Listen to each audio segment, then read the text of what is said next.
Court room number 3 में उस दिन ज्यादा भीड़ नहीं थी। ना कोई हाई प्रोफाइल केस, ना मीडिया की चमक।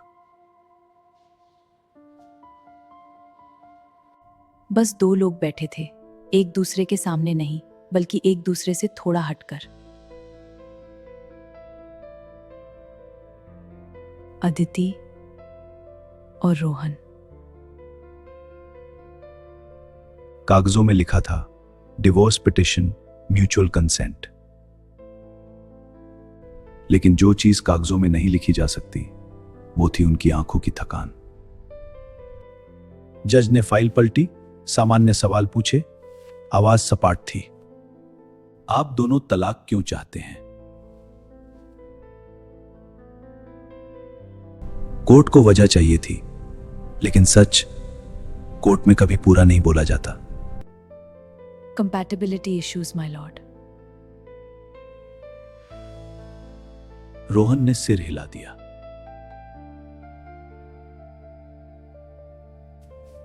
जज ने पेन रोका। उसने दोनों को देखा।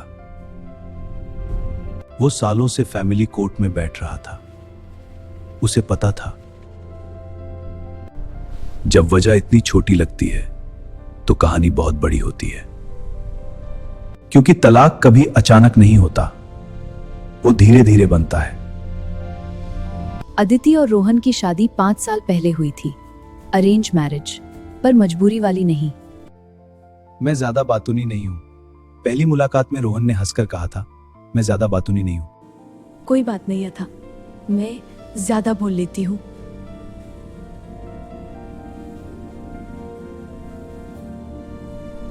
दोनों को लगा था बैलेंस बन जाएगा।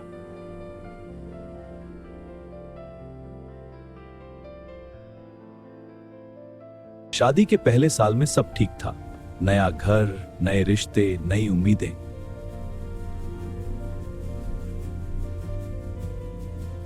रोहन सुबह ऑफिस जाता, अदिति घर संभालती।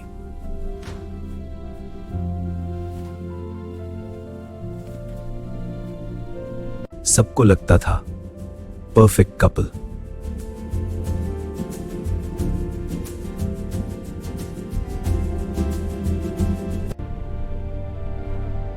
लेकिन परफेक्ट दिखने वाले रिश्तों में अक्सर सबसे ज्यादा चुप्पी होती है। दूसरे साल में अदिति ने कहा, मैं फिर से नौकरी करना चाहती हूँ।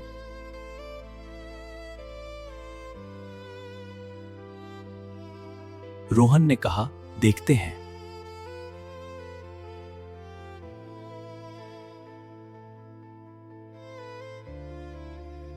उसका देखते हैं कभी हां नहीं बना।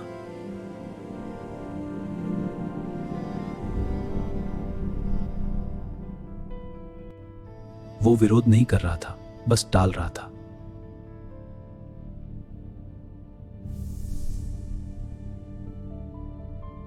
और टालना भी धीरे धीरे नकार बन जाता है।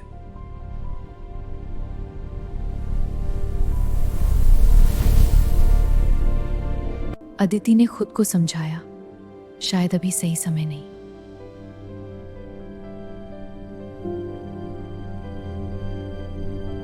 फिर मां बनने का सवाल आया। सास ने कहा, अब तो करियर छोड़ ही दो। तुम्हारी जिम्मेदारी है। लेकिन माँ जी, मैं कोशिश कर रही हूँ। बस बहाने तुम बदलो। मदद चाहिए मुझे, खुद संभालो। और यही पहली दरार थी।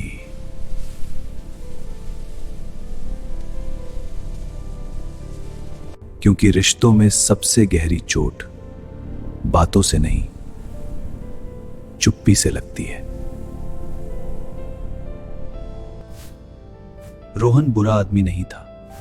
वो मारता नहीं था, गालियां नहीं देता था, किसी और औरत के पास भी नहीं गया। लेकिन वो सुनता भी नहीं था।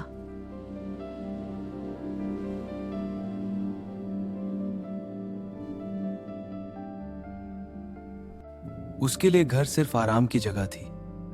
अदिति के लिए घर उसकी पहचान बन चुका था।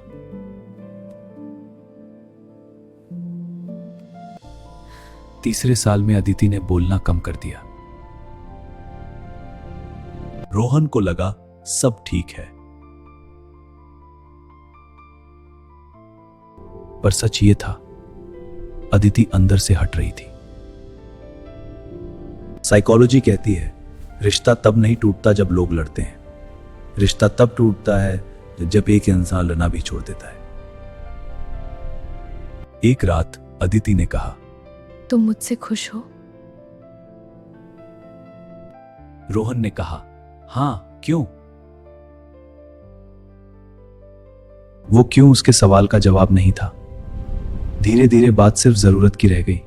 खाना, बिजली का बिल, रिश्तेदारों की शादी। प्यार एडमिनिस्ट्रेशन बन गया। चौथे साल में अदिति के पिता बीमार पड़े। उसे मायके ज्यादा जाना पड़ा। वहीं उसने महसूस किया वो रोहन को मिस नहीं कर रही।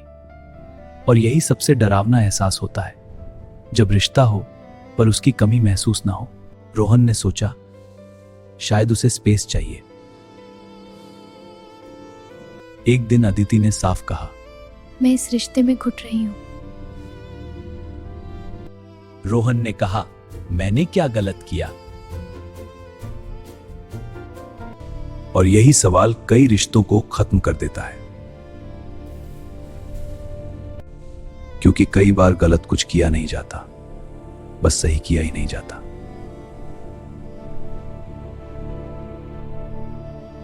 रोहन ने कभी रोका नहीं, लेकिन कभी साथ भी नहीं चला।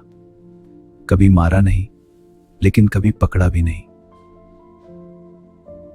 और इमोशनल नेग्लेक्ट सबसे इनविजिबल क्रूएल्टी होती है।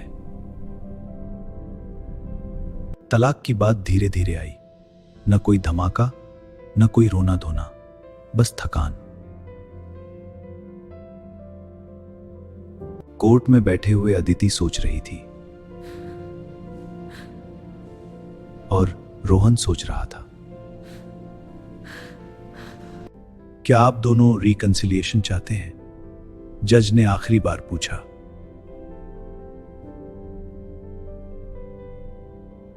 दोनों चुप रहे और वही चुप्पी इस केस का वर्डिक्ट थी।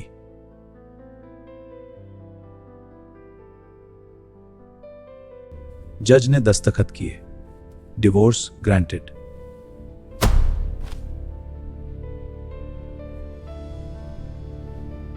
तलाक की असली वजह क्या थी? ना दहेज, ना अफेयर, ना हिंसा। असली वजह थी इमोशनल एब्सेंस। एक ऐसा रिश्ता जहां दोनों मौजूद थे, लेकिन जुड़े नहीं थे।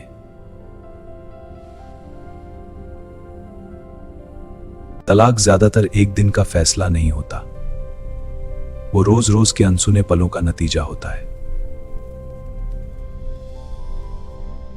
जहां कोई कहता रहा और कोई सुनता नहीं रहा, जहां किसी ने छोड़ा नहीं, बस थामना भूल गया।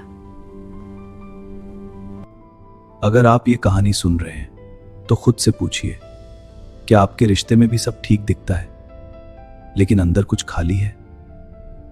क्योंकि तलाक की असली वजह अक्सर लड़ाई नहीं होती, वो होती है चुप्पी, अनदेखापन और वो एहसास कि आप अकेले ही रिश्ता निभा रहे हैं।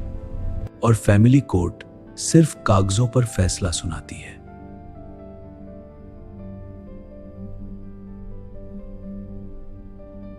असल फैसला तो बहुत पहले घर के अंदर हो चुका होता है।